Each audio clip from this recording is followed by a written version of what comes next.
Viewers, Narayanganj জেলার সোনারগাঁও উপজেলার এই সোনারগাঁ জাদুঘর থেকে আপনাদের শুভেচ্ছা জানাচ্ছি। আমি বিপ্লব হোসেন।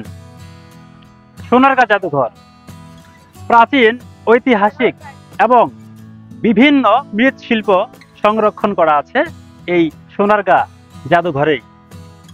আজকে আপনাদের ঘুরিয়ে দেখাবো এই সোনারগাঁ জাদুঘরটি। চলুন ঘুরে দেখা যাক সোনারগাঁ জাদুঘরটি।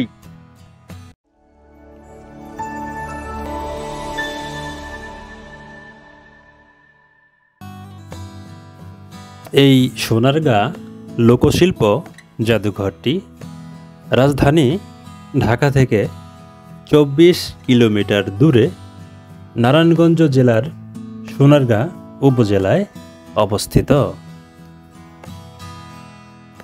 আবহমান গ্রাম বাংলার লোক সাংস্কৃতিক ধারাকে বিকশিত করার উদ্যোগে 1975 খ্রিস্টাব্দে 12 মার্চ শিল্পাচার্য জয়নুল আবেদিন সোনারগাঁয়ের ঐতিহাসিক পানাম নগরীর একটি পুরনো বাড়িতে প্রতিষ্ঠা করেন বাংলাদেশ লোক ও কারুশিল্প ফাউন্ডেশন। আপনি কোথা থেকে এসেছেন এই সোনারগাঁ জাদুঘরটি ঘুরতে, আর আপনার কাছে কেমন লেগেছে সোনারগাঁ জাদুঘরটি? আমি আসছি সিঙ্গির থেকে।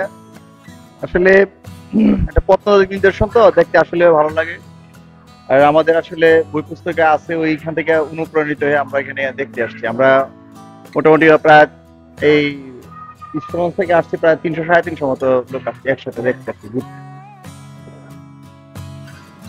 পরবর্তীতে 1981 খ্রিস্টাব্দে 150 বিঘা আয়তনের কমপ্লেক্সে খোলা আকাশের নিচে বাংলার প্রকৃতি ও পরিবেশে গ্রামীণ রূপকেন্দ্রিক বাংলাদেশের সাধারণ মানুষের শৈল্পিক কর্মকাণ্ডের পরিচয় তুলে ধরতে শিল্পী জয়নুল আবেদিন এই জাদুঘর উন্মুক্ত পরিবেশে গড়ে তোলার প্রয়াস নেন।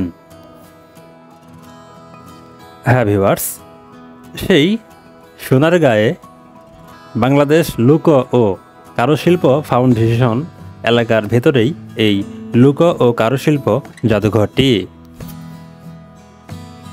এই জাদুঘরে দর্শনার্থীরা আসলে দেখতে পাবেন বাংলার প্রাচীন সুলতানদের ব্যবহৃত অস্ত্রশস্ত্র, তৈজসপত্র, পোশাক, বর্ম অলঙ্কার ইত্যাদি। বাংলার প্রাচীন ও মধ্যযুগের লোকশিল্পের অনেক নিদর্শন রয়েছে এই জাদুঘরটিতে। রয়েছে বাংলার প্রাচীন মুদ্রাগুলো।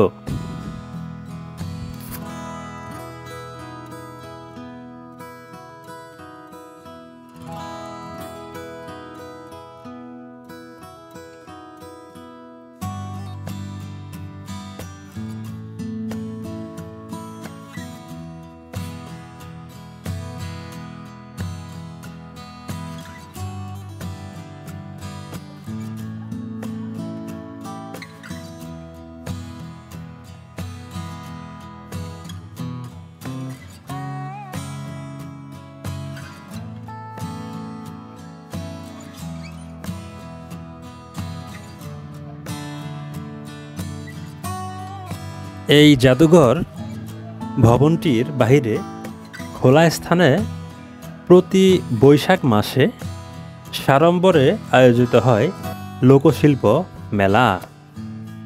এই মেলাতে লোকসঙ্গীত, যাত্রাপালা, কবিগান ইত্যাদি লোক সাংস্কৃতিক ঐতিহ্যবাহী অনুষ্ঠানমালা পরিবেশন করা হয়। মেলায় দেশের প্রত্যন্ত অঞ্চল থেকে আসেন লোকজ শিল্পী ও কারুশিল্পীরা।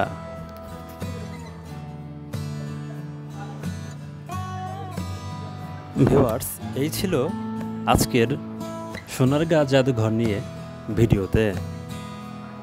দূরে ও কাছে, দেশে এবং দেশের বাহিরে যে যেখান থেকে আজকের এই সোনারগাঁ জাদুঘর নিয়ে ভিডিওটি দেখলেন সবাইকে অসংখ্য ধন্যবাদ। সবাই ভালো থাকুন, সুস্থ থাকুন সে কামনা করে আজকের এই ভিডিওটি এখানেই শেষ করছি।